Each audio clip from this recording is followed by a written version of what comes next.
up, beautiful people? It's Pretty Girl Love Trap content, and we are here for another glorious Sunday morning. All right, we are discussing Raising Kanan season 3, episode 3.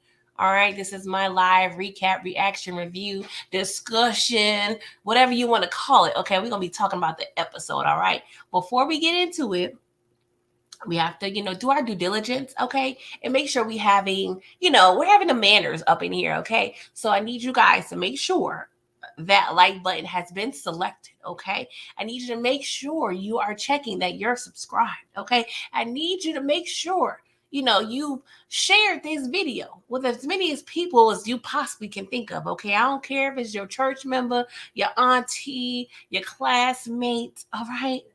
I don't care. Share, okay? Sharing is caring. That's what Barney used to say, okay?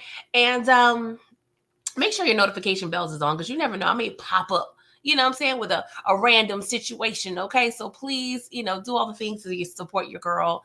I appreciate and love y'all, okay? But let's see who's up in here before we get into the things. What's up, Daria? What's up, DeMarcus? Big Wolf, how are y'all doing? Thank y'all for coming through Trap Church on time, okay? So yeah, y'all. Let's get into it. What's up, Candy? What's up, David? I know y'all trickling in. Find y'all a seat, please. Find y'all a seat. Make sure y'all leave the front pew for Sister Mary and them because they be set tripping. I know they hats big, but please find a seat. Find a seat, you guys. So let's get into Raising Kanan, y'all. We start off, okay, with the most realist serial killer, eh. Oh gosh. So y'all, we start off right talking about Ronnie, okay? Well, and this was pretty predictable, honestly. One of the more predictable storylines or events that, if you were paying attention, you already noticed how Ronnie just he had a vendetta, okay? What you not gonna do is play him, all right? So we pull up back to the club because the bouncer, he off work, you know what I'm saying, talking about how stressful it was, at the club or what have you. So Ronnie meets him at his car, and he was like, anybody wearing any Lees tonight? If y'all don't remember, back in the day, Lee jeans were it, okay. And if y'all recall, I talked about my uncle last week, and those were the same exact jeans my uncle used to get every month. And shout out to my uncle, I just talked to him. Shout out to my mother, it's her birthday. But y'all, them Lee jeans, they was quality jeans, okay? They definitely was giving quality. So my uncle will always, every time he get his little Social Security check, okay, he would take it down to the cleaners, and it was so a crease, a good hard crease up in them jeans, okay? Shout out to all the dungaree fans, all right? So Ronnie, that hurt his feelings, okay? So next thing we see, Ronnie is just wailing on old poor little, I don't even call him poor bodyguard because he already was talking too much, okay? So he did his little 1-2. Now y'all can chime in if y'all want. It doesn't seem like I don't know if he's deceased or not, but he's definitely going to be there for a while, okay? And Ronnie took it upon himself to go in his pocket and take every red cent that he earned that shift, okay? I was like, all right, get your justice, Ronnie. Get your justice, okay? He said he gonna buy him some good pair of Jabot jeans with that, okay? Because Unique ain't leave him nothing to come home to. Yeah, I'm choking on myself. Oh God, hold on. Oh God. Oh Jesus Christ, I'm sorry, y'all. Let me drink my little H2O over here. What's up, OT? Thank you. Yes, y'all. Thank you for the birthday wishes for Mom Dukes. So yes, DeMarcus, Ronnie is definitely crazy, deranged. Shout out to Martin, what have you. But yeah, y'all. Not only does he like the Honey Nut Cheerios, he likes that cereal, but I think we're gonna see possibly, another reason why he is a serial killer, okay? Oh, look, it's weird because he's a wild card, so I don't know exactly what to expect out of Ronnie. But I don't want it to turn in the back of a letter term. I want to say goofy. You know what I'm saying? Shout out to Brillo. I don't want it to be one of those things where he's just this. I don't want to say mythical creature popping up everywhere, but I just want it to maintain the realistic integrity as Raising Kanan typically does. And I don't think they're gonna go too crazy with the Ronnie character. But this episode, y'all, he was doing a lot. Okay, he was doing a lot. He didn't jump off, a porch or what have you. But I'm a little nervous. I'm a little nervous, y'all. So we're gonna have to see what's up. OT, if I didn't say that earlier. Candy said if he's not deceased, he's damn near. Yeah. So we're gonna see. I bet you he won't be clocking nobody else outfit at the door. Okay. That's what I'm saying. So y'all, we get this next scene where it's all a spectacle. The feds, everybody, just running, ripping and running. I'm like, okay, what is going on here? Okay, who is getting arrested? Okay, and so we see, of course, we should have seen this. Okay, it's pretty much the writings on the wall. The feds pop up at Sal's establishment, okay? And I don't know who the hell Giorgio thought was coming through that door, but why are you grabbing for your blicky? You hear sirens, okay? If it was the ops, it wouldn't. I mean, they are the ops, but if it was other gangsters, you know what I'm saying? Okay, that's applicable, okay? But you hear sirens. Why are you grabbing your blicky? Like, are you acting? Are you really trying to put up a front? Because I really feel like Giorgio is straight, singing like a canary. Okay, I think he is a snitch. I think Giorgio is a snitch, but we're gonna have to see because I don't know. It gives me bad vibes, right? So, y'all, what's up, Detroit? Thank you for coming through. So, the reason why they are coming up to Stefano's, I hope I wasn't saying Sal earlier. I'm sorry. They're like, hey, Sal. And this is the thing. That's why they was kind of showing their true colors, why they was there. Because the first thing they asked them about was Sal. You heard anything about the hit on Sal?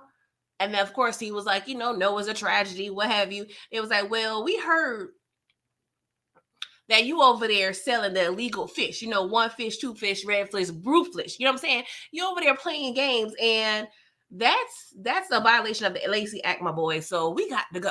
All right. And to show how retarded they are, I'm sorry, that's the only word I can think of right now. I'm trying to be PC, but this is PG. Okay. So they talking about, well, I don't even know how they look. So y'all didn't come do no research. Granted, y'all ain't really have the internet. Did we have the internet? I don't know. Did the FBI have the internet in 92, 91? I'm not sure. I remember when I was in the 8th grade, I got my first computer. So, but that was like in the mid 90s, y'all. So I don't know. But there were encyclopedias, okay? For my young people, there were a thing called encyclopedias where you can look up such things, okay? So y'all was over there just playing from the get-go, not even doing y'all research, okay? So they was like, well, we got to go on down to the precinct, okay? And we're going to add this gun charge because Giorgio was out there with the trigger finger being all itchy and whatnot, but I still think Giorgio was a snitch, okay? So he goes down to the precinct and they were like, yo, Stefano, there's a lot going on, okay? We got Sal, he's deceased, okay? We got some, dead people over here in projects. Like, your neck of the woods the block is really hot, okay? So what's going on? And of course, Stefano, he doing what he do, talking his way out of ish, you know what I'm saying? But, and I said this, I don't know when I said this, y'all, but I said this before. I want to say, I don't know if it was Brillo's eye. I said it, but I don't know. I can see Stefano liking the cheese, I should say. Okay, liking the mozzarella, the Swiss, the Americano, you know what I'm saying? I really can see him. Now, even though I feel like he's legit, Stefano low-key, like, he gives me Snake a little bit. You know what I'm saying? We see how he kind of snake rock into offing Sal, you know what I'm saying? So I can see him singing a little bit. And I can see him singing on the Moolies, aka Raquel Thomas, to get him out of some stuff. Like we gonna see. I would like for him to be, remain solid and 10 toes down. But I won't be surprised. Let's just say that, okay? Let's just say that. Cause Sally boy, I don't know. What's up, Shell? How you doing? How you doing? So, y'all, let's talk about Lord Jesus Christ. Y'all, Famous, he getting on my goddamn nerves. He is getting on my everlasting nerves, okay? Famous, let's talk a little bit, right? Because when you got kicked out, right? And you had to be low-key molested by an alcoholic at the YMCA, YMCA. That's it. Okay, the bum was definitely on his YMCA, right? You you was begging for comfort and shelter. You was desperate, my boy. So when your friend affords you the opportunity to make some money for food and shelter, all you seem to care about is sleep. Now, Famous, if you don't realize, Kanan don't really gotta sell drugs for real, okay? He don't have to do this. He is choosing to be in the trenches, and he's in the trenches with you. You need to be actually the ambitious one, my boy, not Kanan. Kanan got options. You don't. Kanan got his mama house if he, swallowed his pride a little bit. I'm pretty sure I won't be surprised if Howard be like, all right, you can sleep on the couch, my boy. Like, Kanan got options. Even Uncle Marv. I won't be surprised if Uncle Marv be over there. All right, Kanan, come through. Even Lulu with his nasty ass. Kanan gonna want to clean up a little bit, but hey, Kanan got options. But Famous, all you want to do is eat and sleep. What are we doing here? You didn't even have to come up with the idea. You didn't have to apply. You didn't have to get in one of those paper applications where they hurt your little finger because you're writing all your details. You don't have to do all that. You pretty much got a job and an opportunity handed to you. But all you seem to do is complain. Oh, it's too close to our house. Oh, it's too dangerous. Oh, the black is hot. Oh, Raquel Thomas is giving us money so we can survive. No.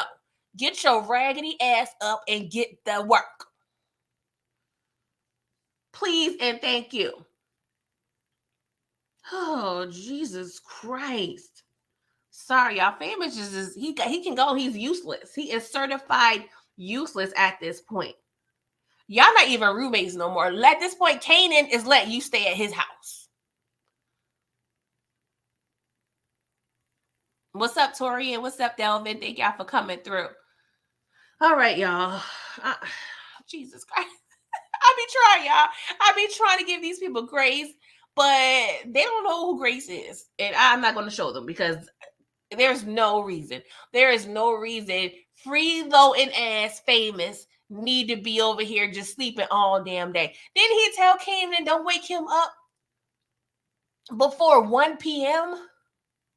1 p.m.? The only time you need to be asleep till 1 p.m. if you got a whole job.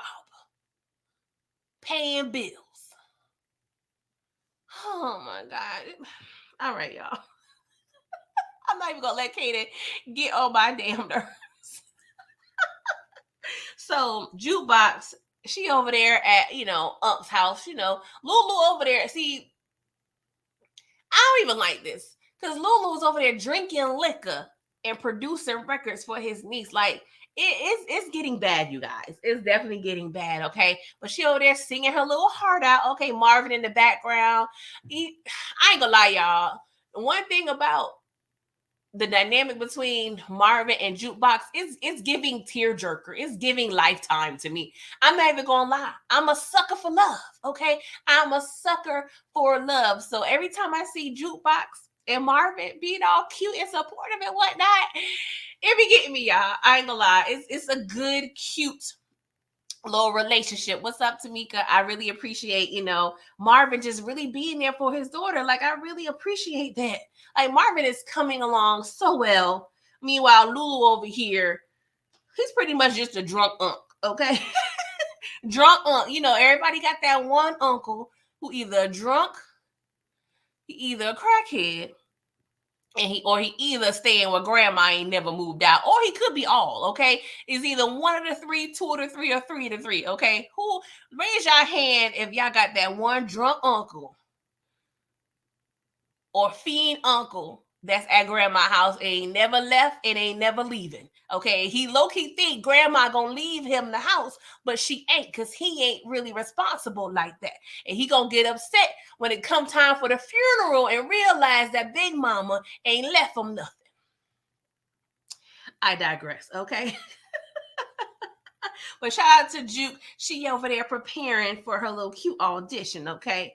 So y'all, Howard is trying his damnness to be a great co-parent, okay? He is trying to co-parent with Raquel Thomas, but it ain't happening. Raquel is one of those moms. Don't get me wrong. I feel like that's a natural thing. She's been used to, having to raise Kanan on her own by choice, okay? It's definitely by choice. So she's used to being able to have that control over him. But now Howard done stepped in and she don't know how to handle it. Because, he was like, I done peeked through. I was over there stalking Kanan, and he with some unsavory young gentleman, okay? So we didn't make sure, he ain't into no stuff because the block is hot. The block is hot, hot, hot. And she like automatically, oh, Kanan good, he's straight. And I'm like, see, Raquel, I'm sure you're saying that because you're going to make sure he good, but take the help. Take the help, Raquel Thomas. Like, stop trying to be, strong, single black woman, and you ain't got to be. We don't need to do that, okay? We got a whole step. He's his real daddy, his whole daddy, and he's a whole cop. Howard could be a very much use to you. I understand you got to keep this on the down low, down low. I understand that. But I'm going to need you to take the help, okay? And it was, I ain't gonna lie, y'all, it was hilarious to me when Rock brought up Burke, right? And Howard, he is sticking to his guns, okay? He's telling everybody that it was a suicide, okay? He was like, I ain't do that, Rock. It was a suicide, okay? She was stressed out. She had a lot going on. And it wasn't me. It was giving very much Shaggy up in that conversation, okay? And so she was like, all right, whatever you say. So Howard, he's keeping that secret to the chest. He ain't telling nobody. And low-key, he can't even trust Rock like that. So I'm not even mad at him keeping that a secret. You know what I'm saying? So I'm just letting y'all, I'm not mad at Howard keeping that to itself. And that was pretty much it with their conversation. We was talking about the feds, talking about Kanan, and then, we were talking about Burke, okay? MP, you said I forgot about schizophrenic uncle. Yeah, I forgot about the uncle with the mental health issues. But that goes, that should be a separate category. But sometimes people with mental health issues go to drugs and go to alcohol, so it be all mixed up in one. I ain't even gonna lie. But shout out to the uncles. Shout out to the uncles, who be begging, who be asking for $1 when they should be giving you the $1, okay? But normally that one uncle is always good for one thing, though. They're always good for something. You know what I'm saying? Something small thing, but they always normally good for one thing, okay? I don't know if they're good with the ribs on the grill, or, they could clean their ass off, or they know how to, negotiate, when you at the store or something. But they're always good for one thing, okay? Oh, gosh. So Raquel Thomas. Oh, Jesus Christ. So, of course, Howard, it's the one thing, she plays hard. But one thing Raquel is going to do, she's going to follow up, okay? She's going to do her due diligence. So she went over straight to the Roach Motel. And, asking Famous where the hell Kanan at, right? And, of course, Famous just woke the hell up, annoyingly to me. And he She was over there looking around. They got maps and everything. Oh Lord, the last time I had to look at somebody's map. Oh, y'all remember MapQuest? Child. Oh my God. Thank you, Siri. Thank you, GPS. Thank you, Google, because I don't know how we did it. I don't know how we did it with the maps, y'all. So she's asking, Kanan's whereabouts, and she was like, "Yeah, I heard Kanan got some new friends. Kanan got new friends. If it wasn't true. I don't care, Famous. He don't need you as a friend no more. Okay, you are not adding anything of value to that relationship. Get your ass up and work, Famous." But she tells him, "Yo, if you and Kanan need anything, you can use this little stack that I'm about to hand you and make sure y'all gonna be all right. Right. Y'all gonna be all right." So I was like, "All right, Rock." She over there, trying to make sure her son's straight. And Famous, all he saw was weed and pizza in his eyes when he saw that knot, right? And so he was like, "Oh, thank you, whatever." I ain't gonna lie, Famous as Raquel Thomas's son, he would love that. He's not even gonna try to sell drugs. See, Famous is low key the son she need, because he gonna stay in line. You know what I'm saying? He gonna be yes ma'am, no ma'am. He's definitely gonna be in the house smoking, eating, and jacking off. That's what Famous gonna be doing. He ain't gonna be over there with Kanan trying to sell drugs when he don't need to. All right. But now Rock, she already peep game, all right? That's one of the things. When you're a mama, you know your kids' friends. And she knows Famous is that friend that's weak and that could be bought. That first time, episode 1, I believe, she went over there, gave a little $10. He went on his happy way, went to the nearest pizza shop and weed man he could find. This is the second time. She was like, "All right, here's some money. If y'all need anything, come to me. Let me know." She ain't say, "Here's the money. Hope y'all good." She gave him money and still let him know, "If y'all need me, let me know." So henceforth, there's more money to be given. So I ain't gonna lie, y'all. I feel like third time is going to be a charm. There's going to be I feel like it's a third situation where Rock is going to try to buy Famous. And it's going to piss Kanan the hell off, okay? Oh, Jesus Christ.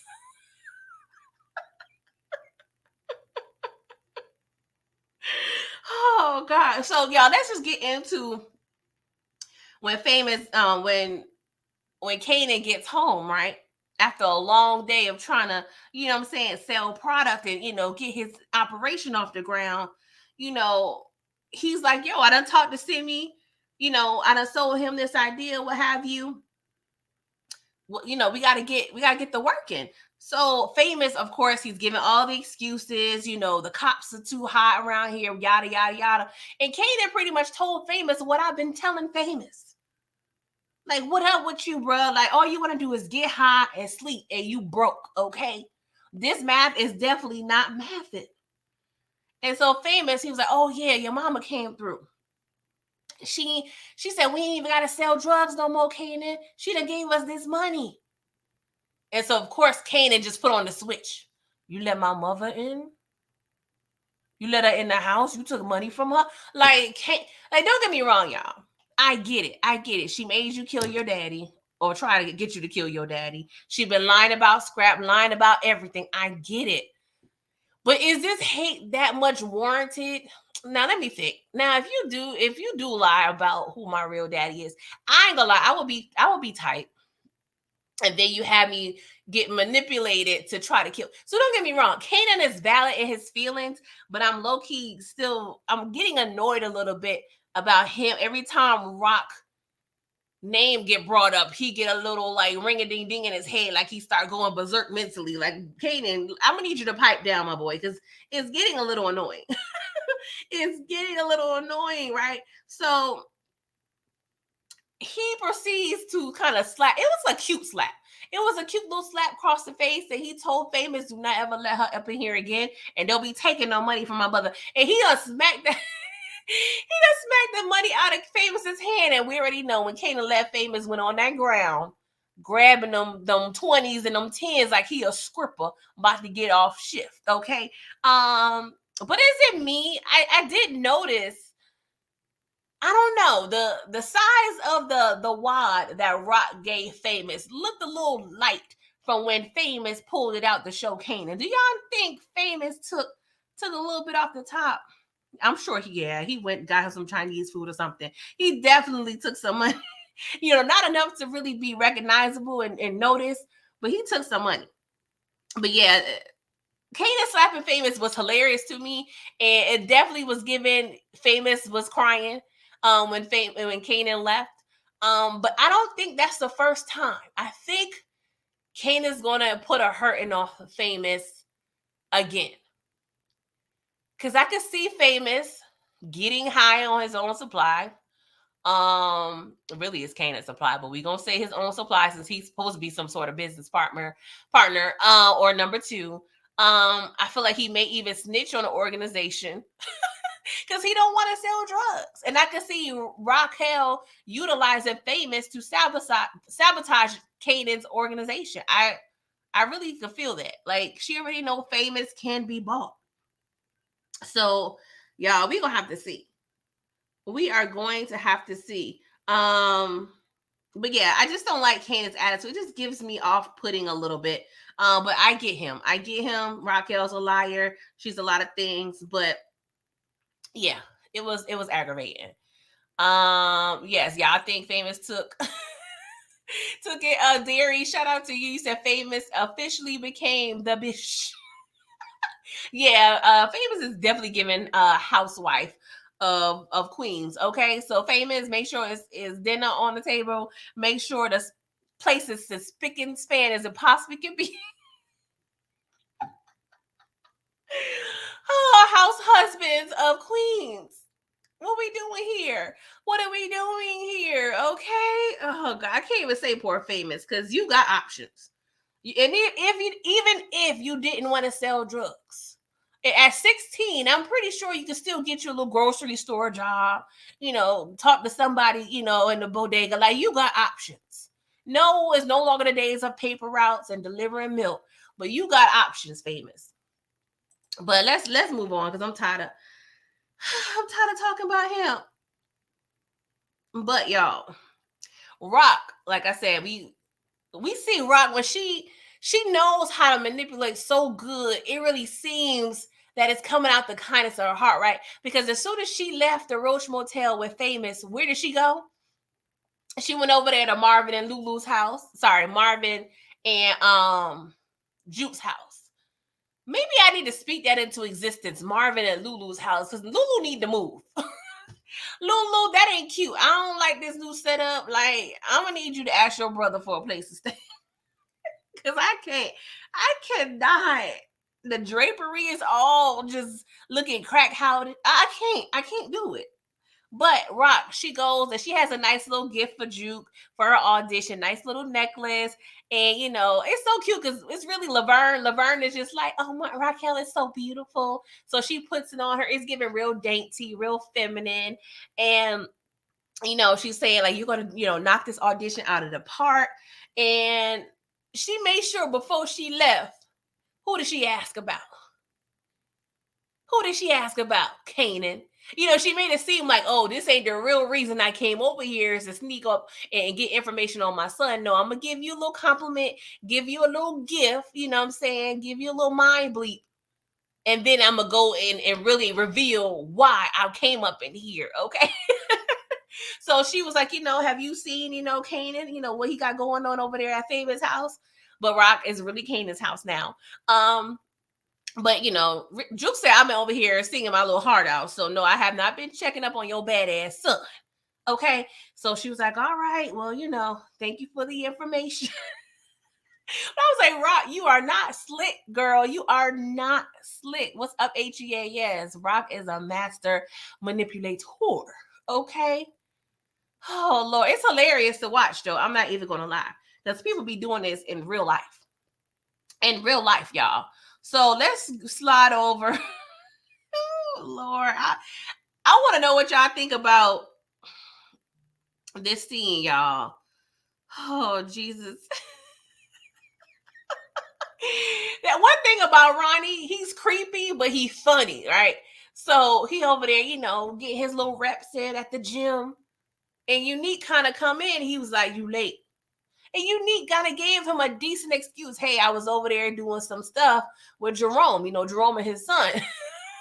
So Ronnie was like, you late, you still late. Like, I don't give a goddamn. Ronnie don't care about nothing but that money, that power, and that respect, okay? If it ain't got nothing to do with none of those things, he do not care. He do not care about humans. Ronnie don't care about his own nephew. He don't care about his own brother. Ronnie do not care. And the insincerity that he just showed when it came to Jerome, like, he's a kid, my boy. Like, you don't even... It's safe to say that Ronnie don't have no kids, probably, because this boy do not care at all. So he's over there, okay, what's up with this money? And, even Unique was like, bro, like, can we go over here and, have a little bonding moment? Ronnie was like, no, what's going on about this money? Rock over there eating, not effing lunch. I said, why you blaming Rock for everything? I mean, yeah, she low-key won, but there's other drug dealers. Come on now.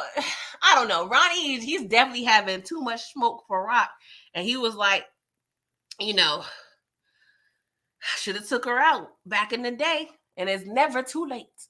It's never too late. I said, see, Ronnie, now you're officially on my shit list, Ronnie. You don't want to go there. Rock is a lot of things, but she need to be alive just for a few more seasons, okay? So Unique was like, oh, hell, I got to now protect my side chick and my baby mama. Like, this is too much. Yes, Unique, it's too much. Therefore, you need to kill him. I'm sorry. He got to go. He got to go. And he's trying to save Rock. He tells Ronnie, he was like, you ain't got to worry about Rock. She out. She out the game. Like, she good. She's not a problem to us. And so Ronnie says, she breathing, she hustling. And that line immediately brought me to Kanan when he told Rock, you talking, you lying. Like, so I don't know if that's going to, those two similarities on how those two characters feel about Rock. But that immediately, like, reminded me of Kanan. Like, the way Ronnie is blaming Rock for everything in terms of the business, we see the similar blame when it comes to Kanan. Even though with Kanan, that's a little more deep, okay? A little more deep, all right? So, yeah, Unique, you gotta figure it out, my boy. Because Ronnie gotta go. Ronnie got to go, okay? He's too dangerous up in here. So, Unique goes to visit Quan, right? He's the partner that Stefano was referring to, because we want to sell that Huron. Okay, we moving up on the ranks, that Huron. Okay, so they're, I want to say they're Vietnamese, but don't quote me. Don't quote me. I ain't gonna lie. Do not quote me. But they see Unique and they get kind of thrown off, right? But, he was like, you young and you over there alone, because word on the street, you ain't got no team. And so we see Quan he got his ear to the streets. He's doing research, right? I like that, right? And so Unique, he always, when it comes to those job interviews, Unique gonna shine. Like, Unique got the gift of gab. Like, he's just honestly the quintessential, like the typical New York drug dealer to me. He over there talking that talk. I don't know what it is about the water, but they just got that ability just to talk that talk. And they be talking that talk and talking their way into people's panties like it's no problem, y'all. But that's the danger. That's the danger of a New York dude. I'm just warning the ladies who's listening, okay? So, Unique was like, F all that. At the end of the day, I'm still standing. I'm a soldier, okay? So, regardless of what my team look like, we good over here. Okay. And so, of course, Quan, he's respecting that or whatever. And so he tells, his homeboy, like, the black guy is cool. He said, the black guy is cool. I was like, yeah, he cool. All right. I'm going to need y'all to make sure y'all not playing with Unique. All right. So he explains the whole operation, right? He says, hey, we get the Huron from Asia. And then we, by boat, it goes to Canada. From Canada, the Italians help bring it down, to New York City or whatever. And so he was like, all right, cool. So the distribution, that's going to be over there in my people's. They got a little Chinese restaurant, what have you. And so Unique, he was like, I got my own spot, I'm good. He was like, no sir, this is not the terms and conditions here. I get to choose where we distributing out of. Okay, is my cousin-in-law, and my wife been begging to put him on. Okay, and off rip Quan is annoyed, okay, because he said he don't F with the Chinese. And Unique was like, hold up. If you don't F with the Chinese, why I got to work with the Chinese when it comes to my organization? He was like, well, it's my wife's cousin. I'm trying to help out or whatever. Because Unique was confusion. He was definitely experiencing some confusion because he was like, I don't understand. But you know what that reminds me of? And it could be a stereotype, but I'm not going to say it's a stereotype because I actually know people like this. But it reminds me of how people from the Caribbean and Africa feel about African Americans. And I'm not saying all. I'm not saying all because I'm pretty sure I got some people with, Caribbean descent in the chat. But I've seen that many a times where, people that's either Haitian or Jamaican or, Nigerian, they have this attitude towards African Americans as if, we're lazy. We have things given to us. We have some sort of, entitlement. So I kind of see that correlation, with our own people. So it was kind of interesting to hear that in this show, in terms of, Asian people or however you want to call it, right? But yeah, Quan, he don't F with the Asians because he said the same thing. He said, he said F the Chinese because they think they're better than the rest of us. So he proceeds to say one thing about being married.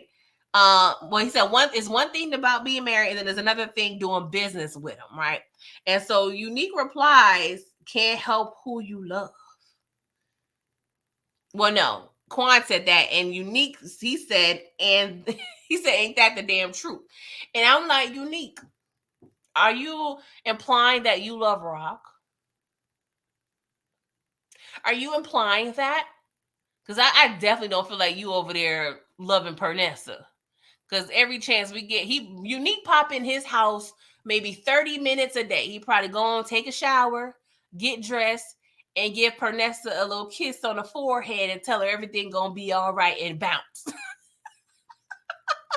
So, I think he's with Pernessa out of convenience and, obligation.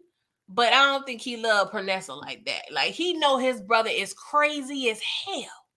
And he's still allowing his baby mama to stay up in that house 24 hours of the day. Well, maybe not that much because, Ronnie, he busy stalking people right now. But yeah, ain't no way my husband having a family member that ain't quite right up in our house and me voicing my concern and him leaving the house all day, every day, expecting everything to be cool. Hell no. Hell no. In worst case scenario, what I'm going to do, I'm going to have to kick that family member out or go to somebody else's house until that situation is rectified. Because I ain't got time for the crazy. I do not have time for the crazy. All right. And there he said, and is, yes, I think he is in love with Rock. Y'all, I mean, the men, I don't know. Do y'all, let me know, the men in the chat, do y'all feel Unique is in love with Rock? Big Wolf already said, okay, he said Unique is madly in love. Is that toxic love, y'all? Is that toxic love? Yes, we was over there trying to kill each other last month. But now I love you, girl. I love you, girl. I'm like, I ain't gonna lie, y'all. I'm not mad at this relationship, but it's still giving me weird vibes. Like, I don't know what it is. It's off-putting in a sense, but this is what I low-key kind of asked for. So speaking of Pernessa, right? She over there carrying 2 big bags of groceries in the house, right? And 1 millisecond later,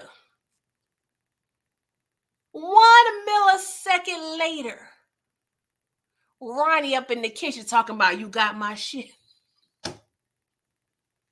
Y'all, I damn man died laughing. More so for the audacity versus the, hilarity of it. I'm like, Ronnie, are you serious, my guy? So you ain't passed not one grocery store on the way from the gym. Now I understand Pernessa probably had a little list out. You asked her for it, but ain't no way in hell you gonna be rude like that. First of all, I'm carrying these groceries in the house by myself. I know you done heard the car pull up in the driveway. So you let me sit there and struggle with those two bags coming in the house, putting it on the table while you talking about did I get your ish?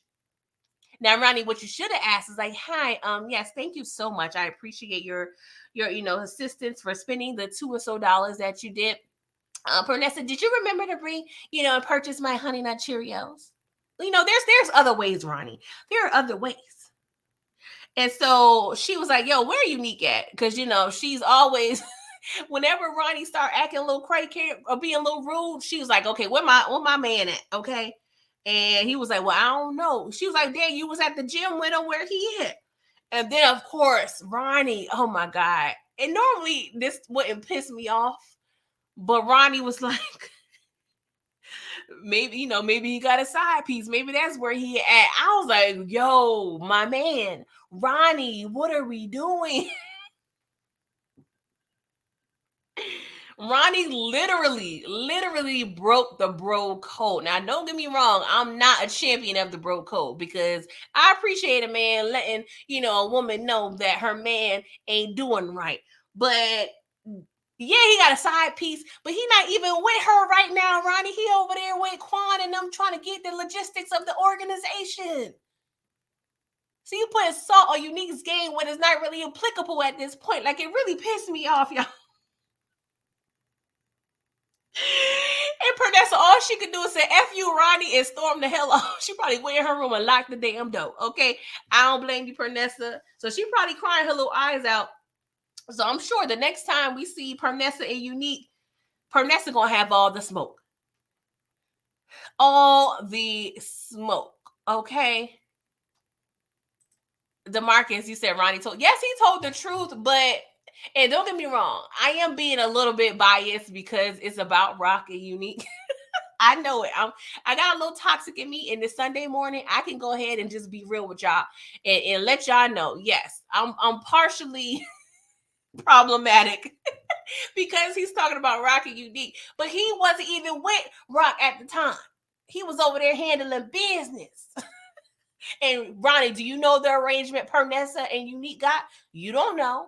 You don't know. They could have a little, situation. But at the end of the day, Pernessa, you dealing with a drug dealer. Okay. So the morality of it all is always going to be a little suspect. Okay. Not saying you can't be faithful and sell drugs, but if you willing to poison a community, you wouldn't really have a problem poisoning your household or in a relationship on some level. Okay. I'm just saying. Big Wolf, you said that would be crazy if they started using like them. Oh, you talking about, and HA is talking about Unique and Rock, Bobby and Whitney. I don't want none of them. We don't have time. No, Rock using the Rock, I don't like it. Unique using the Rock, I don't like that. I don't like Perness. I don't. Don't do that. We need to cover it, Brother Jerome, okay? I believe the children are our future. Treat them well and let them lead the way. Can Brother Jerome have a chance? He just still, struggling over here because his uncle halfway crazy in the house watching the blank TV. Last month, Marvin was over there blasting on him at the movie theater. Like, can Brother Jerome have a good childhood, please, and thank you? Y'all be trying to mess up some stuff. I love y'all though. Did y'all like the video? Did y'all like the video? Please and thank you. Okay. So y'all, child, and I already called it. After I saw what Howard did to Burke, I already knew this whole season we're gonna be stressed out. Okay, stressed with a K.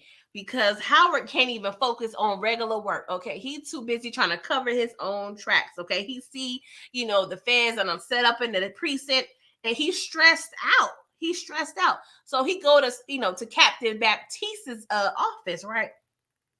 And we hear the captain pretty much expressing, his lack of power of the situation. Of course, the feds are a higher level than regular NYPD. So his hands are pretty much tied. He can't do anything about what the feds is doing. The only use that he provides is information of some sorts, right? And then he's also frustrated because this Sacrestano, case is piling up. And I'm like, we don't need no more people. If seeing Unique deal with Ronnie is no stressor to New York City as a whole, we don't need 12 other fools up here going crazy, okay? We don't need that. Oh my God. Who found out that Sacrestano was a dirty cop? Because I'm mad at you. I'm mad at you. Unique will be living his good life if boy Ronnie was over there stealing cell block D, bossing other people around. I'm just saying, this Sacrestano was a good man. Sacrestano was a good man, okay, locking Ronnie's ass up, okay? Maybe he didn't do that crime, but Ronnie was doing the crimes, and he crazy. So that is enough for me to be happy with Ronnie going back, to the river, because I cannot deal with Ronnie this episode, right? And I know he's going to do some more BS the rest of the season until he goes, because Ronnie has to go. Ronnie has to go. Okay. So Captain Baptiste, I'm sorry, I don't know why I gotta say it like that, but I just have to. Captain Baptiste was telling Howard, like, yeah, this Burke is getting a little stressful. So of course Howard was like, what you talking about? This Burke she dead and the case dead. What you talking about? And so he was like, no, Detective Foyle over there making a lot of noise. That's Adena, right? And so Howard, he had that little eyebrow like, his eyebrow went up like, it was giving, what you talking about, Willis? So yes, she make a lot of noise, as I said she would. She is not going to let this rest at this point. So Howard already know what he got to do. He already know what he got to do, right? So he goes over there to Adena's spot, right? And it was giving creepy. It was giving Juice. Y'all remember, I don't know if y'all all watch Juice, but the way Bishop would just appear out of nowhere, but he would like surprise his friends. Like, it's giving Bishop in the stairwell when he surprised Steele at his house. Like, it's giving creepy. All right. And so Howard's pretty much BSing this whole thing. He's telling Adena, I cared about Burke. She, had a lot going on. But we need to just let this, let her rest in peace. Let this case rest in peace. Like, Adena, if you need me, girl, I'm here for you. I am here for you. So she kind of left, us with this look on her face, like she was just genuinely like tired and frustrated and just really mourning right now, trying to get justice for her ex-girlfriend, right? I was looking for the director to kind of show us a face. You know how people switch faces when someone they have a conversation with leaves the room? You could see their true thought on their face, but she kept that scared face. So I want to ask y'all, do you think Adena bought Howard's conversation? I don't really completely think so based on the past, and just based on how much she's been pressing this whole situation, but she need to be careful. She need to be careful, okay? We are 50-0 when it comes to dealing with these loose ends. So Adena, if you want to just stick around for your mama a little bit longer, I'm going to need you to stand clear of this whole situation. Because I don't know, y'all. I could see Rock taking this kill. I really do. I ain't gonna lie. It will probably be a little satisfying, but sad at the same time. Yes, I'm toxic. I understand. But Howard may be like, Rock, I need you to handle my light work. And I also wanted to ask you guys, is there any chance, do y'all think Captain Baptiste is going to flip and believe Adena? Do y'all see that happening? Because we know, Blue Lives Matter, the Blue Wall, cops are always going to be pro cops for the most part. They don't want no heat. And we already see Captain Baptiste is like, we need to make sure the books are clean, blah, blah, blah. But I wonder if Adena will pour his heartstrings a little bit, because at the end of the day, Captain Baptiste does have a rapport with Adena's father. So I don't know if we're going to see Patrick, who is Adena's father, and Captain Baptiste kind of talk, and maybe that will lighten up the captain a little bit to maybe, seek more into this investigation. I don't know. Let me know what y'all think. Let me know. I just won't be surprised, because I already know the block is going to get hotter for Howard at this point. So we're going to have to see, but I want to know y'all thoughts. Let me see what y'all saying. Yes, HEA, thank you so much for bringing that up, because I meant to bring it up last week, because the way Detective Garcia was looking in a few different scenes, especially at the funeral, and I believe, I don't know if it was the hospital, but Garcia always has this "I don't trust you" look when it comes to Howard. Now, he was so pro Howard last, when Burke was alive, because he was always cracking on Burke. They don't F word her like that. But now Garcia looks like he don't really trust Howard. So thank you for reminding me that. You said if it comes from Detective Garcia, Captain Baptiste may believe it. Thank you for bringing that up. And that is another way where things can shift for Howard with his coworkers.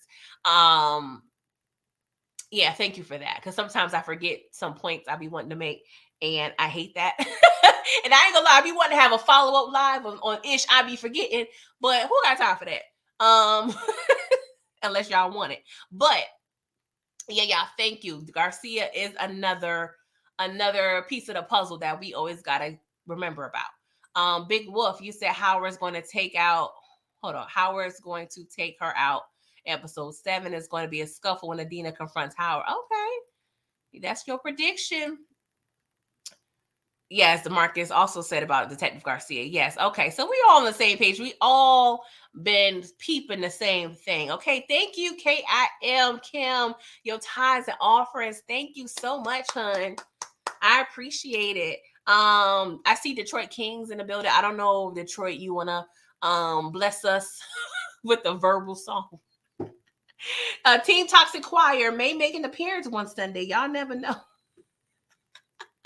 But thank you so much. I appreciate it. It's Christmas time. These toys got to be bought, girl. Thank you. So the fact that you took it upon yourself to make a withdrawal out of your account and deposit into mine, it's greatly appreciated, because I know times are hard and not everybody has it. So just a quick vulnerable moment. Y'all don't understand. There's days and there's been situations lately that I've really considered quitting YouTube, or at least taking a long extended break. And honestly, the only thing for the most part that keeps me on YouTube are my subscribers, are you guys. I don't want to let you down or disappoint you guys, or just not be consistent with certain things. So I really appreciate, all the kind words, all the compliments, because this, honestly, for the most part, is a labor of love, and it's hard. And I take time away from my family, and, multitasking while I'm at my other job. Okay. Don't tell my boss. But yeah, y'all just don't understand. So I really, really appreciate you guys. So I just had to I had to say that. All right, let me stop. Why you don't want the preacher up here crying? Okay, you don't want that. All right. Brillo said, "I feel you. It's tough. Yes, it is tough. It's definitely tough. Thank you, Candy. I appreciate it. Thank you, y'all. So, all right, now that we got all the sensitivity out of here, okay, because, let's move on. Right? So." Juke is over there, in her, room, like Brandy, sitting up in my room. And, she's singing her little heart out while her daddy and her drunk unc, I'm just call Lou drunk unc, okay? Drunk unc over there having a good old time with the Wall Street people, okay? Um, Apparently this is Marvin's new little spot where he, makes his little deals, overcharge the white people, okay?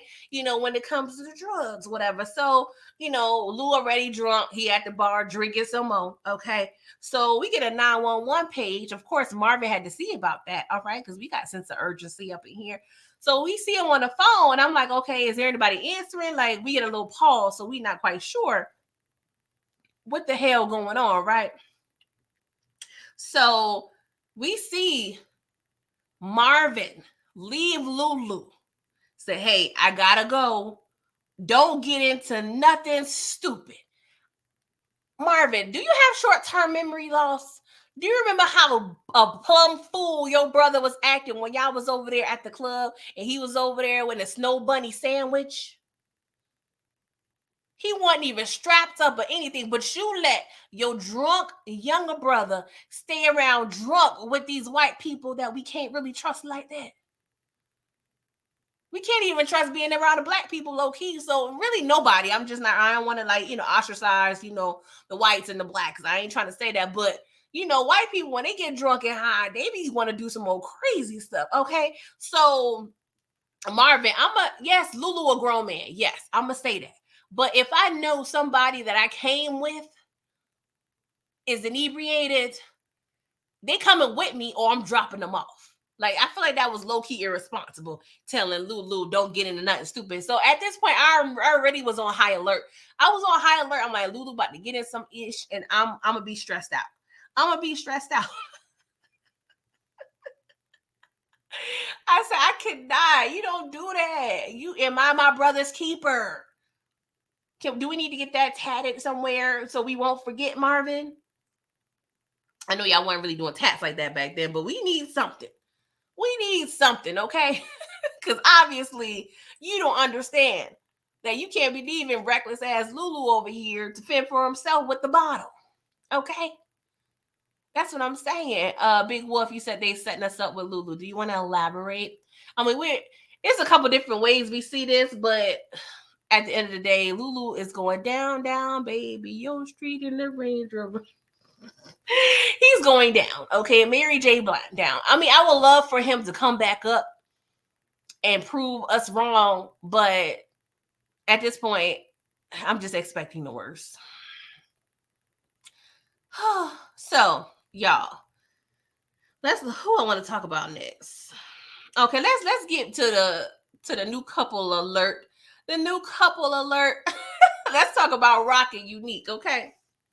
So Rock, she get a little knocking at the door, okay? And she opened the door, and it's Unique. And I said it before, and I say it again. Unique. We are sneaky links. We are sneaky links, Unique. Go through the back door, the side door, the garage door, any door but the front door. I don't care if it's 3 a.m. You need to be over here acting like we sneaky links, side boobs. Oh, I said boobs, Lord, child. Side boobs. Shout out to the side boobs, though. I'm just saying. But yes, Unique, get it together. Get it together. And then Raquel took her behind out, peeping the whole block because she already know the feds is watching. She don't really tell Unique why. She kind of, flutters around it. But at the end of the day, can we please act like true sneaky links?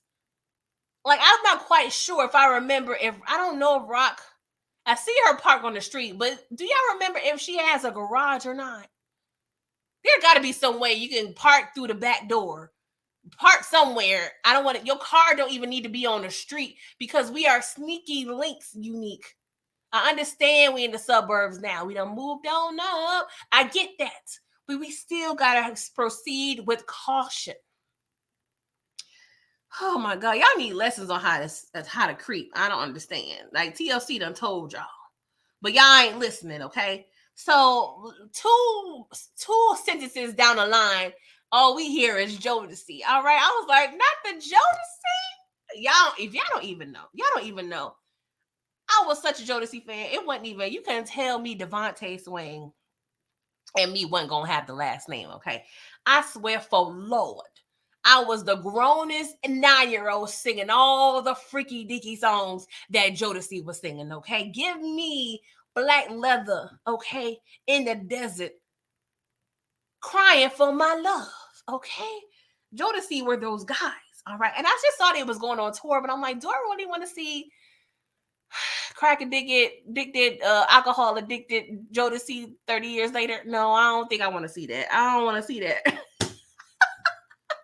But shout out to whoever does the musical score for Power. It's fire. So of course that sets the tone because we got to have the sex. Okay, we got to have the relations, Rob. And I already told y'all, yeah, we was a little disappointed for the first scene, that we saw between Unique and Rock.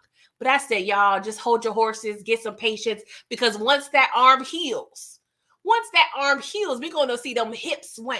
We're gonna see them hips swing. And Raquel Thomas did not disappoint, okay? They did not disappoint us with this scene. She was throwing that thing around like she had a hula hoop, okay? I was like, go ahead, Rock, show them what you're working with. Show them what you're working with, Raquel Thomas. Oh, Lord, yes, I love it, y'all. I love it. So, we over here pillow talking, and Unique talking about how it ain't that many pillows in the house. He over here talking about, baby girl, it's too much space in here. I'm gonna need you to get some furniture. I was like, Unique, I'm gonna need you to not give me no decorating tips unless you throwing some money in my house to buy some more furniture. Like, that's kind of rude, y'all. I done throw this thing around this circle, and you over here critiquing my decor. What we doing? So she's talking about, well, I got all this money in storage. I need to figure out a way how to wash my money, right? And I'm like, okay, y'all really being vulnerable right now. I'm like, Rock, you tell Unique a lot. I understand things have changed since he last robbed you, but girl, I'm gonna need you to chill out a little bit with the information. I'm gonna need you to pipe down with the information, okay? So, we proceed to have round 2, right? And then after round 2, they probably pillow talk more. But we see Unique getting dressed, right? And so he tells Rock about the connect from Stefano. He about to be selling that work again. She was like, dang, you ain't wasting no time. He was like, no, I got MCM suits on layaway, Rock. I got things to do. Okay. Jerome need a haircut. We don't have time to play. So she was like, all right, boo, I'm gonna need you to be careful because the Italians are slippery as hell. All right. He was like, oh, okay, well, you caring about me and whatever. I was like, yeah, she care about you, Unique. She care about you. And so she was like, I don't need no drama. No more drama. She don't need no more drama, Unique. Okay, she was like, if you gonna be around me, I'm gonna need you to make sure you good, okay? And he was like, dang, you around me, I'm around you. Like, who would have thunk? I was like, yeah, who would have thunk you? I ain't gonna lie, the bird was coming out of me. Cuckoo, ooh, ooh, like, it was coming out of me, y'all. I ain't gonna lie. I am not going to lie, y'all. I like the situation, but it's gonna be scary. Okay, I'm a little nervous, so where it's gonna go. But for now, I'm cool with it. Okay, I'm cool with it. DeMarcus, you said Rock should be with Symphony. Yes, that would be the ideal choice, but it's just not going to work right now. Okay. And he was trying to be with my girl, okay, with all the BS, but she knew being in love with a square, if you will, is not going to work out. So I think Rock, in more ways than one, saved Unique's life. Because he would have just been a casualty. Do y'all think we'll see Unique again? Let me know. What's up, Candy Gary said, Jigga, are you calling Haverty's? Tell them to put 20. That's what I'm saying. Unique, and they got to be good furniture. We see Rock got good taste. Don't be over here calling Rena Center talking about, I want this living room suit for $20 a week. We not doing that. Unique. Okay. Big Wolf, little promo. You said Pillow Talking which is the name of my next book, coming Friday. I'm sorry. Oh Lord, February the 24th. All right. Make sure you share the link whenever it comes out, and I'll tell the Chizat. Okay. Shout out to Big Wolf, a nice author up in here. But yes, y'all, Big Wolf, let me know, how do you feel about the writing in Raising Kanan? Since you're a writer, like, give it a rating for me. But yeah, I don't know. But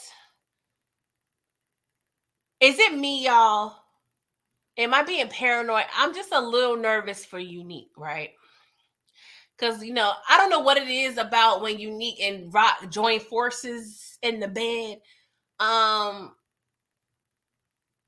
It brings on some sort of vulnerability in terms of Unique on my end. Yes, Rock too, but I think things are different when you kind of, I don't know, you kind of let your guard down in that sense. You know what I'm saying? And then the fact that we got a crazy brother, we mixed back in with the mob, we're mixed in with the Asians, okay? Yeah, y'all, I'm a little nervous. I'm a little nervous for Unique.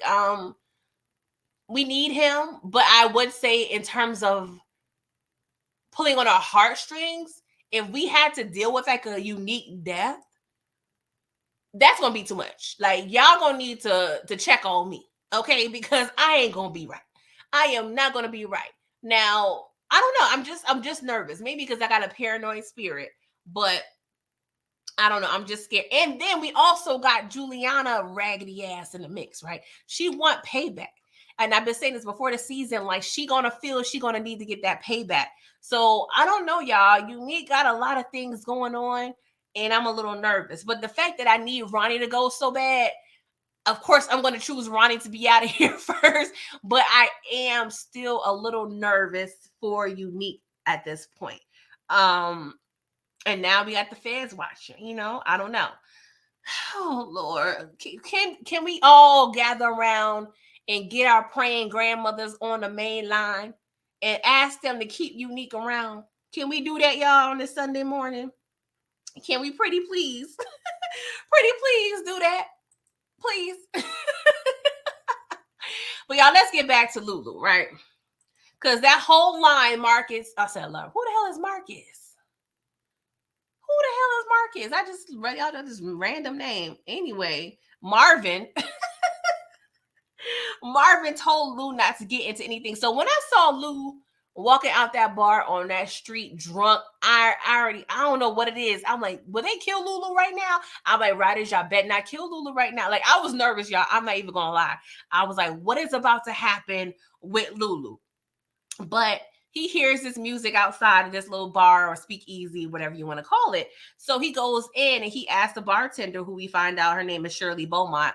And she was like, oh, he was like, where'd you get this record? My father, Elijah, is on the horns.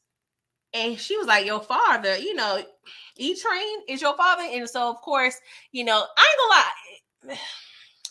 I really like this storyline. I don't know what it is. I like the fact that we kind of bring, because I've been asking, I need more information on the parents. We see the siblings. I need to know the parents. Okay, what's the parental situation is, because of course things that start from the parent trickle down to the children. So I really wanted to get some more background, but we already knew, well, if you was paying attention, you would already known that, the Thomas father, Mr. Thomas, I'm gonna call him, had a musical background. And we already knew Lulu took from that, right? Because that's kind of how he knew about, the studio at, Resuscitation Records. He was over there, playing with the equipment, and he told Crown, like, hey, my father was in music, blah, blah, blah. So she was, expressing her condolences regarding his father. And he was like, it's nothing to be sorry about. He pretty much wasted his life. And, he did it to himself. He gave up on living, music, boxing, everything. So I'm like, okay, we know he got the music from his pops. But is he giving up life like his pops? Like, is he a reincarnation of his father? Like, is he going down the same path? It looks that way to me, you guys. But we see a Daz Effects, like us rap group on the little stage, right? It looks like they have like a little open mic situation. And so this Caucasian character is not feeling the musical sounds of Da's effects, right? And so of course Lulu, he over there, the musical revolutionary, he has to do something about it. So he ends up fighting and beating my man up. And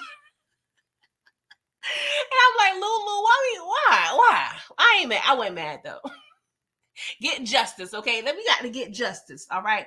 So while he's over there with Shirley, okay, y'all, we see why Marvin got page 911. Oh Lord. We brought back Gerald, y'all.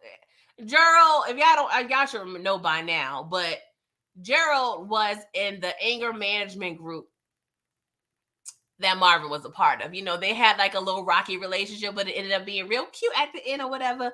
I didn't think that they would bring back Gerald, but we bringing back Gerald, okay? So Gerald done fell off the MFing wagon, y'all. And so his drug dealers were calling, holding him for ransom for 500.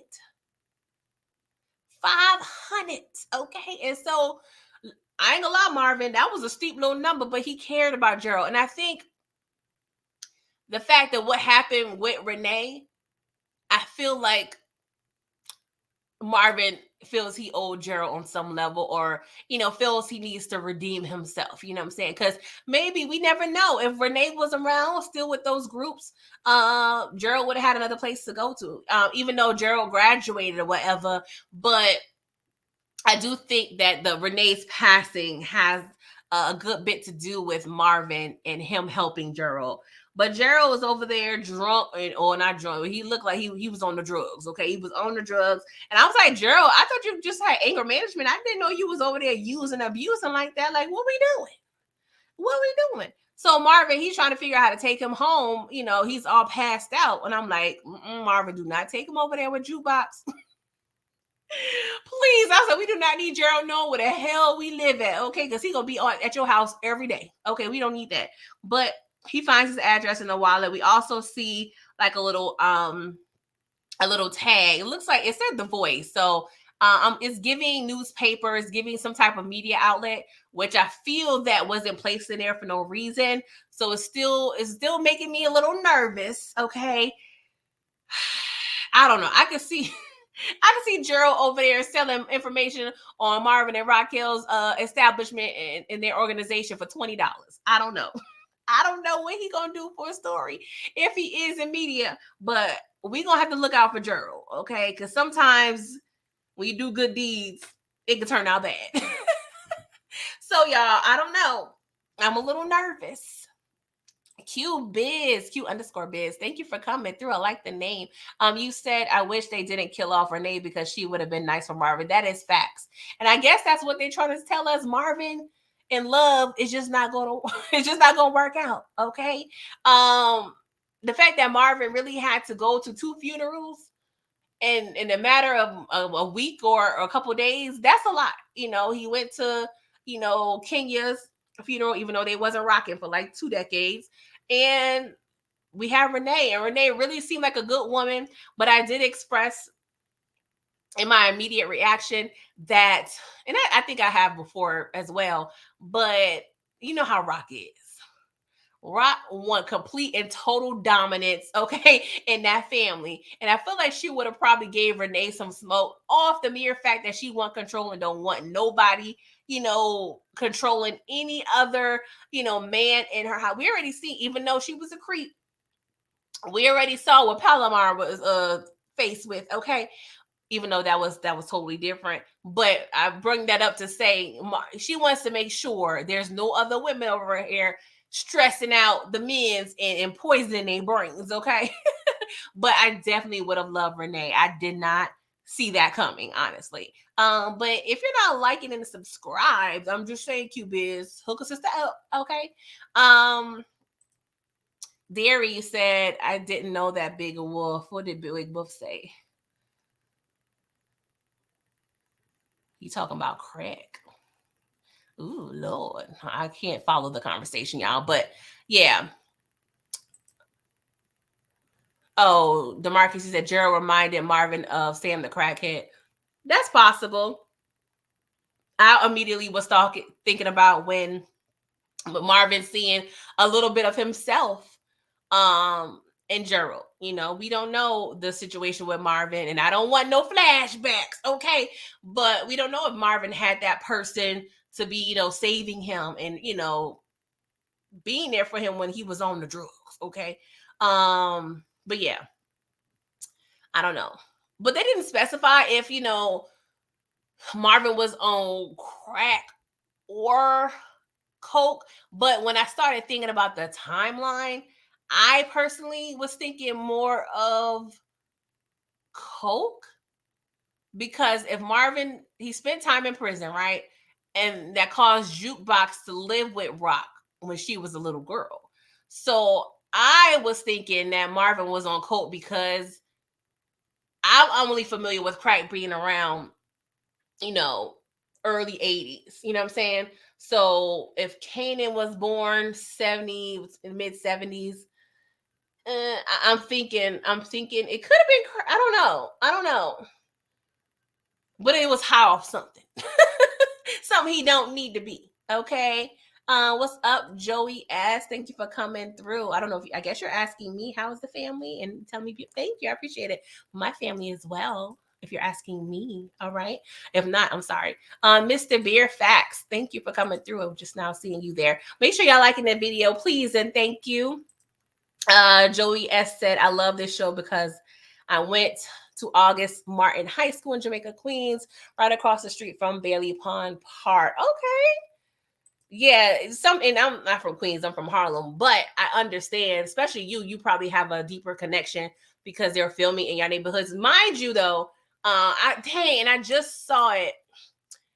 It was a season, a scene. I want to say it was season 1 when Juke was selling the coat, the the polo coat that was filmed across the street from where I grew up, in Harlem.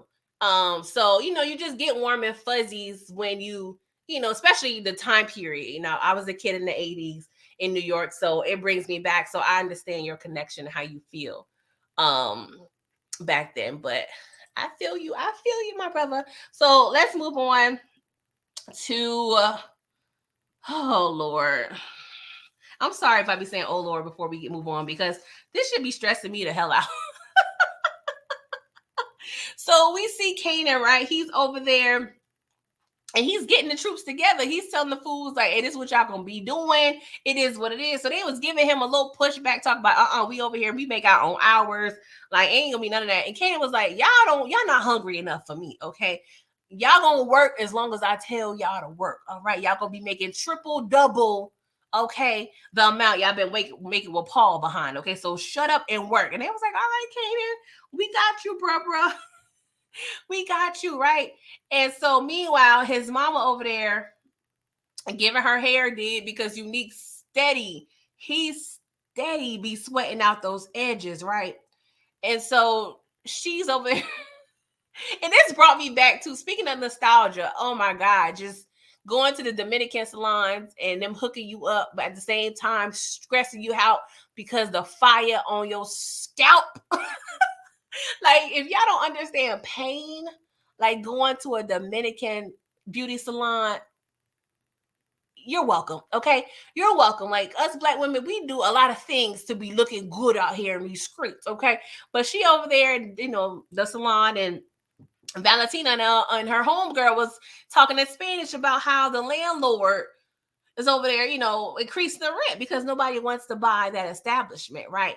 And so she over there peeping. We already see like the little light bulb going in her head. She looking around at the walls and everything. She's like, this looking like a good little situation. I was like, yeah, Rock, please get on this, because this will be the perfect front for you. Okay, you gotta wash your money. Okay, you need clean money. And you probably be getting your hair done for free, girl. So yes, jump up on it. Jump up on it, just like you was doing with Unique, girl. Go ahead, please sign, seal, and deliver those contracts. Okay, I'm just saying. Candy, you said please like, and yeah, make sure you will subscribe to the to the channel, okay? I'm just saying. I'm just saying. Um, so y'all, Juke over here trying to get her whole stardom on, right? And Lulu's nowhere to be found. Lulu is not there for the audition, okay? She's stressed out. And we waiting on Lulu because Lulu has the track that she's supposed to be singing to. And I'm pissed off because I'm like, Lulu, where are you? Where are you, Lulu? Because you over here, and we depending on you. And you gone, all right? Juke over there, she chucking up the deuces in the bathroom. She's stressed out, throwing up her bacon, egg, and cheese or whatever she had that morning. And I'm feeling bad, right? And so she's in the bathroom, and we get introduced to two new girls, right? One new girl, she a little fast ass little looking heifer. Sorry, I was definitely channeling my inner grandma, right? But she was like, my spot is already solidified, but it's two more spots for y'all heifers to be my little background dancers. Giving Beyonce, okay? She was giving Beyonce. So and I believe we already peeped that she's gonna be, part of the show. So we got one chick, and then another chick was she was throwing back Tic Tacs. You know what I'm saying? So she offered Juke one. And I ain't lie, I saw a little like, I don't know, I don't want to like sexualize them, but it was giving stud and film energy. It was giving Juke, you want to be my girlfriend. I ain't gonna lie, y'all. They was kind of looking at each other. So I think Juke gonna end up, being romantically involved with one chick, and she gonna end up beating up the other. Henceforth, this group that's about to happen, it ain't gonna last. It ain't gonna last. Juke gives solo energy, okay? She does not give group energy, but we gonna see. We gonna see, okay?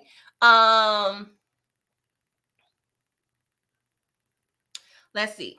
Sorry, y'all. I was reading the comments. See what y'all talking about. But Lulu never shows up. But we see where the hell he at. He over there in a holding cell, hallucinating about D-Wiz and Scrappy. I was like, oh my God. Oh, Jesus. So he gets released, right? And he looks at the clock and he realized he done effed up. Okay. So he over there paging Marvin. But by that time, Jukebox is on the stage. Marvin was like, F you, Lou. Like, it's pointless at this time, right? So Jukebox, she over there singing her little heart out, and she sung for maybe about 12 seconds.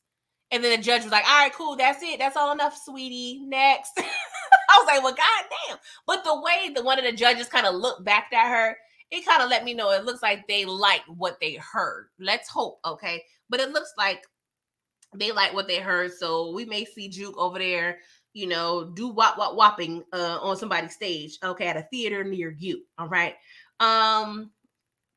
So Lulu, he can't get in contact with his brother and them, right? So where does he go? He goes to the speakeasy to apologize to Shirley. He was like, my bad, Shirley. I'm sorry. I didn't mean to, get all handsy with my mans and them.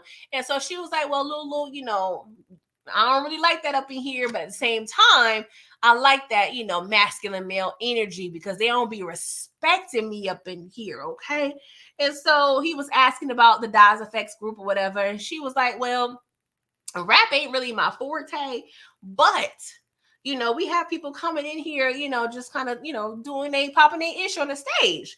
So Lulu parlays this conversation into a low-key job application. Okay. He's over there interviewing for a promotion / marketing / security position at this bar, right? I was like, okay, Lulu, this is cute. We just can't let Rock know about this. Okay. We cannot let Raquel Thomas know about this situation, okay? And Lulu, just a little bit of advice for you, my man. Stay away from that damn bar. I really don't recommend you working someplace so close to free alcohol. So I'm a little scared, okay? He gonna be over there drunk as a skunk trying to sign raggedy ass people, and we don't need that, okay? We do not need that at all. All right. Oh, Jesus Christ. What's up, Inga? Thank you for coming through, boo. Oh, you're not feeling well. Oh, I hope you are feeling better by the end of the day. It's it's raining. It's going to be raining all day, child. I'm about to put my pot roast on and get some chores done. But I hope you feel well, Inga. Try to take it easy, boo. So Unique, he goes to the little Chinese spot where, Quan sent him to, right? His, in-laws, right? So we get introduced to Richard and Sonny, okay? Sonny ain't really feeling the fact that Unique is black. He's negative. He's a little darky, okay? And Richard was like, well, honey, it makes sense. This is the neighborhood that we in, the neighborhood that we serve. So it looks on brand, that he would be black. Okay. So I'm like, all right, Richard, check Sonny, check her. Okay. We don't have time. So it was so accurate that Sonny and Richard's daughter was over there working. How many times y'all been in somebody's Chinese restaurant and they kid over there doing homework or low-key working, breaking all types of labor laws? Like, I like that touch. They paying attention to details over there in Raising Kanan. I like that. I like that. But they be over there in their iPads and everything, okay? But Unique, he talks to Richard, and we're trying to figure out how we're gonna run this organization. I don't know if we gotta order a large shrimp fried rice or kung pao chicken with a little Huron on the side, or a large sweet tea. I don't know the code of the drugs that we gotta sell in terms of the food order, but we are figuring out the logistics. It was giving me BMF a little bit. I think it was called a Stone Burger when they had the little shop at the little factory. But now Unique, he got him a little connect. So we need to parlay that into Ronnie getting the hell out of our goddamn house. Okay. So the episode is about to end, right? So we see Brother Malcolm. Brother Malcolm Howard, he over there just contemplating all of his religion aspects, right? He just, I believe, don't quote me, y'all. It's a mosque, right? I believe it's a mosque. I feel like I'm effing that up, but it's a mosque. Yeah, y'all, my bad. But one of his, brothers is like, Howard, are you okay? Because Howard is in his car. He can't even bring us up to get out of the car. He was like, yeah, I just got a call, and I can't come in. But I already felt that Burke, him doing that to Burke is really going to mentally F him up. It's going to really mess him up. I'm not quite sure if Howard has caught bodies before. Probably so. I'm not sure. But the fact that this body he caught, it was low-key innocent and a woman, I think that's really going to affect him. And it's going to eat at him. And we just going to figure out exactly what his fate is. I don't know if it's death. I don't know if it's prison. Probably more so death. But yeah, we're gonna see this shift in Howard. I'm not too happy to possibly see. But he trying to be a good daddy, y'all. And Kanan need a good daddy, but Kanan is pretty much gone at this point, so ain't nobody can parent him at this point at all. Mr. Bear Facts, you said all Chinese restaurants in the hood have at least one black person working there. Like, for real? That's Atlanta. That's what y'all doing over there? That's interesting. I did not know that. Not where I'm from. No, no, no. No, no, no. They keep it in house, okay? We talk it in house. So we see Rock, right? She's over there and she's negotiating with the realtor in terms of the salon. So it looks like she's trying to make it a done deal. She says it's going to be completely clean money and she want to get done quick, fast, in a hurry. But who do we see? Who do we see watching her? The feds. The feds is watching, okay? They over there watching Kanan's spot. They over there watching the salon situation. So one little thing I wanted to point out, right? One of the feds was mentioning how attractive he found Raquel. He was saying, that he wouldn't mind banging her. So what did my raggedy mind think? My raggedy bird self was like, yeah, I can see Raquel Thomas effing a fed to keep her behind out of jail. Can y'all see that? I can see it. At this point, we can't be surprised by nothing, okay? So don't be surprised when we over there getting the cream and the sugar in our coffee, okay? I'm just saying. I'm just saying. They ain't put that line in there for nothing. He is clearly attracted to Raquel Thomas. All right. So we may have an end, y'all. We may have an end. It's going to include a Fed being in Rock, but we may have an end to stay out of jail. Okay. I don't know. Rock may be able to trade some punani and some information, but she got her in. Okay. Once she get a little sense that she can do it and she can, use her feminine wiles towards these feds, she gonna take that to her advantage. So we gonna see. But the last scene, y'all. Oh Lord, this was so weird to me, y'all. Kanan and Famous over there just well, let's talk about them for a quick second. The demand is hella high right now for the weed. The pagers is paging. They can't keep up. So they're gonna have to hire more people. They're probably gonna have to hire some more receptionists.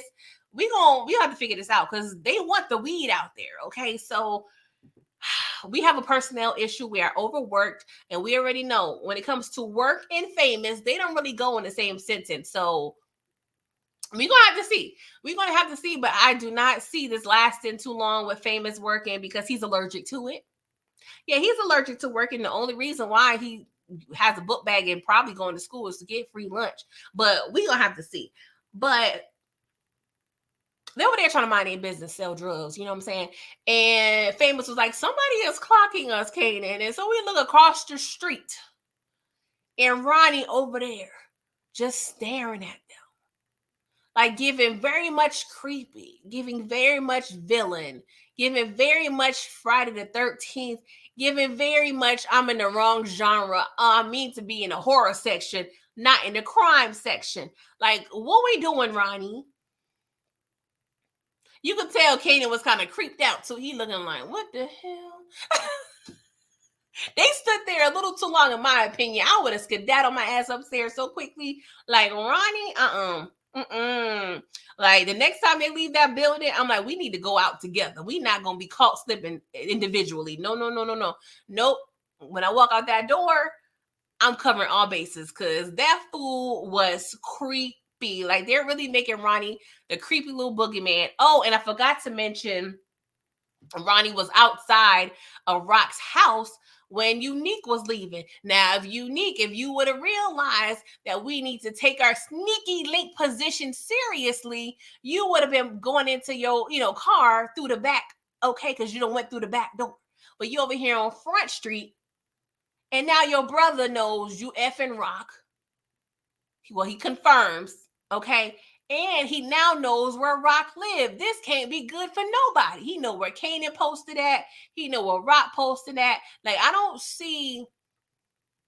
know. It's a lot of different ways. But we already saw there was a scene and an interaction between Kanan and Ronnie, or at least a photo. So he's definitely going to approach Kanan. It looks like they possibly will be working together, or he's trying to scare Kanan. Either or. We're going to have to confirm and figure out what they're going to give us the rest of the season regarding Ronnie. But Ronnie has to go. Because I feel like one of the brothers have to go. They cannot coexist. So I'd rather it be Ronnie than Unique. Okay. But Unique has a lot of things going on as well. And I just feel like I don't know, just sleeping with Rock and having this relationship with Rock, somehow it makes me more nervous. Not the actual, the insertion, of Rock, him being inside Rock, but just the whole relationship, him letting his guard down. I feel like the writers are kind of easing us on in and possibly easing Unique on out, which I can't imagine that, y'all. I can't deal with a Unique death. He already done went to prison. I mean, not saying he can't go back, but Joey Badass is such a great actor. I don't see nobody else paying Unique but him, and I need Unique to last a little while longer. But we are thinking, dealing drugs in the 90s, and sometimes the glory is short-lived. So we're gonna have to see what's going on. Famous, he's getting on my nerves. Kane is getting on my nerves. Lou is getting on my nerves. Who else is getting on my nerves? Everybody getting on my nerves, y'all. I ain't gonna lie. But this is this is good because they're evoking some sort of emotions out of me. So let me know what y'all think about the episode. I want y'all to give it a letter rating this time. A, B, C. It should be no D's or F's, but to each his own. But before we get out of here, let me know what y'all rated before I get out of here. But I'm gonna just read a few of y'all comments. Joey S said in one question, does anyone notice that Kane is talking like 50 now? Look back at season 1, you see what I'm saying? Oh yeah, it has been a progression. But he definitely has it down pat now. Q Biz, you said in New York and New Jersey, most of the black barber and beauty shops are low key owned by Asians. That is facts. Inga, Ronnie got to go. I'm mad at the emoji, Inga. Yes, you are so right, boo. So right. Big Wolf, he said Ronnie was parked on the opposite side of the street. Yes. Ronnie, you missed your calling. You could have been a Fed. You could have been a private investigator. Inga, I understand, girl. You need better not go nowhere. I don't have time for that at all. DeMarcus says Famous need to have a hallucination scene with Freddie. He need to have something. And I've been, I don't want to say complaining, I would say mentioning how I just see a lack of immediate change or shift in Famous, knowing that he done caught a body that the streets needed. Literally, the streets needed that body. Freddie was a low down dirty thief. Okay, so I don't know. I feel they will address it, but I wish they would have addressed it by now. But it is what it is. DeMarcus B plus, Joey A. Yes, I'm so happy, low key, that Juliana was absent this episode, Mr. Bear Facts. But we already know she about to be popping up in some more, and I'm not happy about that at all. Okay, so I appreciate the writers giving us a break. Oh, jeez. Candy Girl said B. Inga B. Mr. Bear Facts, you said C plus. Big Wolf, you said Garcia going to scoop up Famous and he's gonna squeal. Child, we already know. You dangle a Happy Meal in front of Famous face, you can know everything. Okay, his social security number, his mama's middle name, he ain't gonna care. It's just the fact that we gonna need whatever rock dangle in Famous's face got to be bigger than what the feds is doing. But I already felt that D Wiz was not going to be the only friend that Rock will decide that has to go. Rock is going to utilize Famous for all he can do for her, just to get information on her son. Q Biz said it's crazy that in the Power Universe, Rocky Unique will currently be in their mid-60s if they're still alive. That is facts. But we already know how the game is.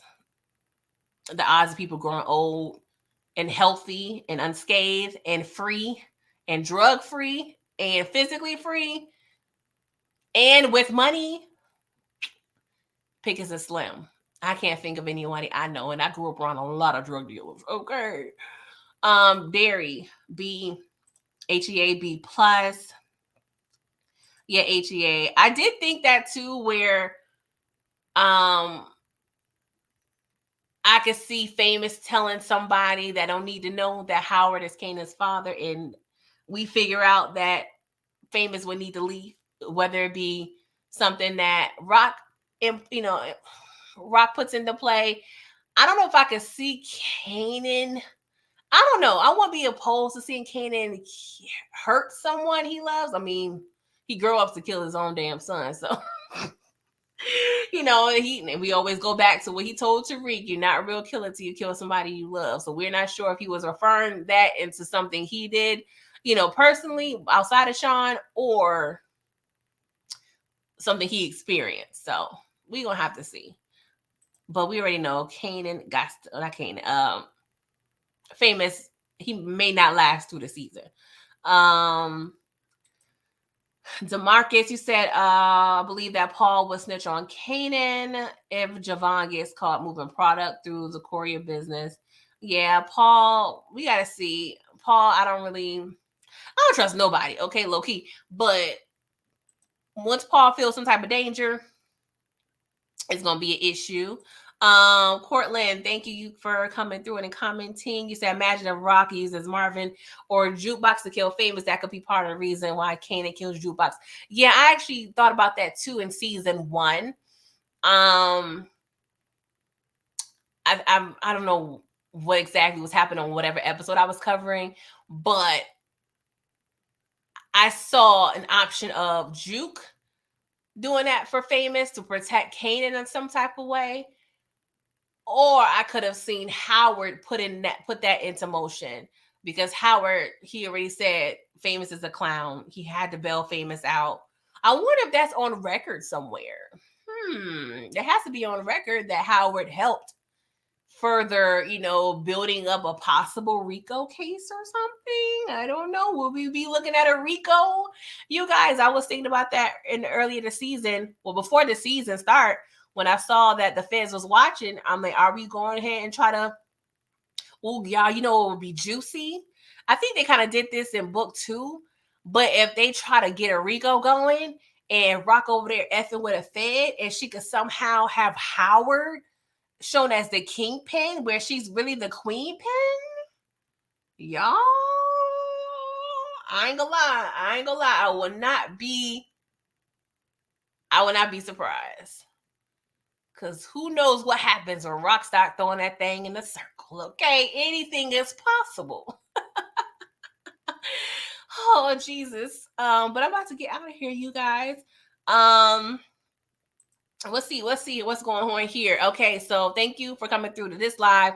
Like the video, share, do all the things. Tomorrow, Detroit Kings and I will be discussing Rap-ish, episode 7.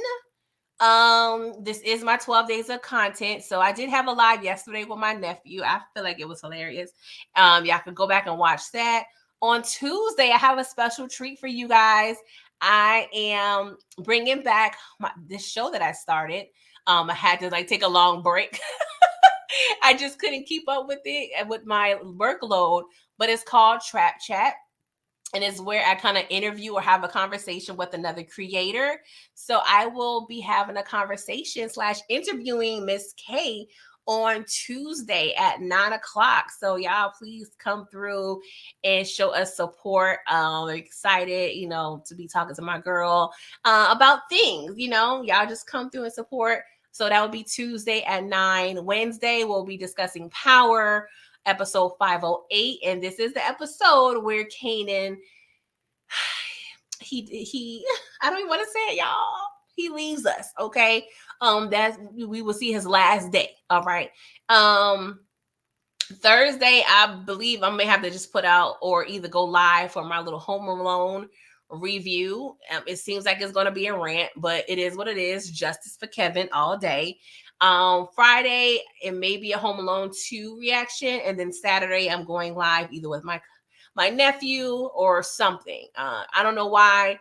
He's definitely feeling the YouTube bug. He's been wanting the channel in Detroit. And I don't know if anybody from Teen Toxic else is in here, but he said at least 3 times that he is happy that Booby included him into Teen Toxic. And I'm like, I can't do this. He doesn't even know what he been inducted to, child. And I got to pour some holy water on him. Oh gosh, but y'all, 12 days of content. So please support your girl, because it's not easy going live every day or putting out some type of content. So please, if a like is all you can do, I would appreciate that. Okay. Deborah, you asked, does Famous still have the gun? Let me put on my thinking cap here. I don't recall him returning it. We didn't see that. Because literally, after we saw the old man get questioned by the police about the Freddie situation, they didn't address that at all. So we don't know. We don't know. But the way Famous over there fiending, I wouldn't be surprised if he sold that gun for a whole pizza and $20. So we're gonna have to see. But I do feel like the writers are so good at raising Kanan, they're not just gonna just throw that in there and just forget about it. They're gonna bring it up I'm just being impatient about them doing so. But it is what it is. I don't have patience. I know that about myself. So that's fine. HEA, thank you so much, all of y'all, for coming through. So I'm hoping the likes will match up to the people that was in here. I think it was over 30 something people in here. So I should hope when I check my stats that it's gonna be matching. Okay. HEA, you said, will they revisit that? I definitely feel like they will. They definitely will. It's just a matter of when and how. But y'all, oh Lord, I've been here hour and 45 minutes. So I'm going to go, and I hope you guys enjoy your weekend. Oh Lord. It's about to be Monday. So yeah, enjoy the rest, the next 12 hours. And of course I will see y'all back tomorrow for Rash and the rest of the week, because I will be putting out that content. Okay. So I love y'all. See y'all. Toodles.